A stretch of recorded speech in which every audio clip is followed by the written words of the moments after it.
राजस्थान के एक छोटे से गांव रामपुरा में लोग बहुत परेशान थे। गांव का सरपंच भूपत सिंह बहुत घमंडी आदमी था। वह गरीब लोगों को इंसान ही नहीं समझता था।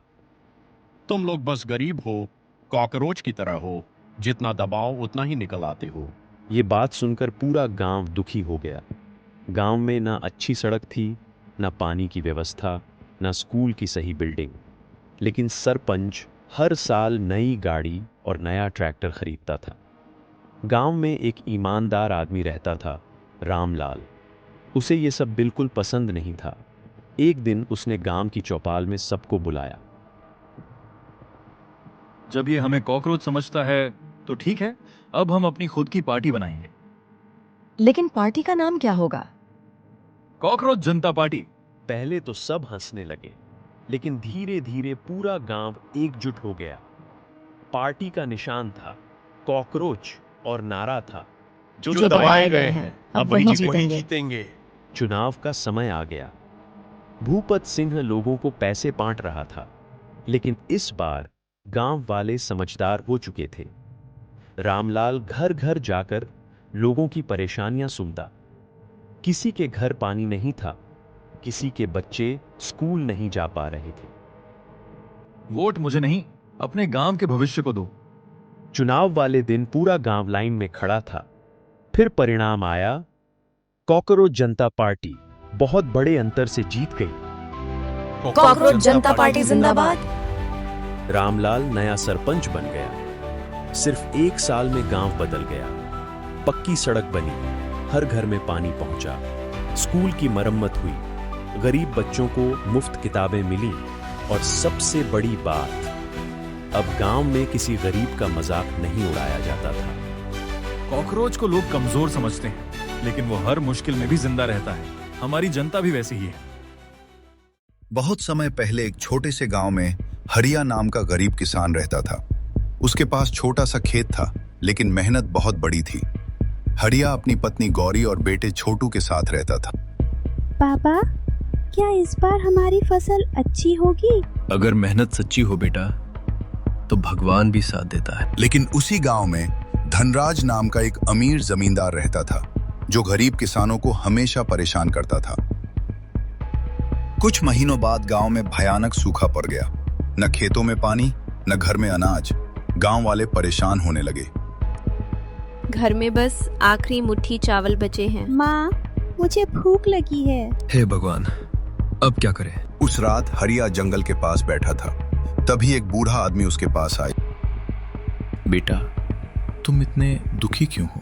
मेरे गांव में सूखा पड़ गया है बाबा, सब भूखे हैं। ये जादुई बीज है, अगर इसे ईमानदार इंसान बोएगा तो पूरा गांव खुशहाल हो जाएगा। लेकिन बाबा, मेरे पास आपको देने के लिए कुछ नहीं है। तुम्हारा अच्छा दिल ही सबसे बड़ी दौलत है। बूढ़ा आदमी मुस्कुराया और अपनी जेब से एक चमकता हुआ बीज निकाला। अगले दिन हरिया ने वो बीज अपने खेत में बो दिया। धीरे धीरे वहां हरे पौधे उगने लगे। पूरा खेत चमकने लगा। गांव वाले हैरान थे, लेकिन धनराज जमींदार लालच में भर गया। जरूर इस किसान के पास कोई जादू है, मुझे वो बीज चाहिए। रात में धनराज चुपके से हरिया के खेत में गया और कुछ बीज चुरा लाया।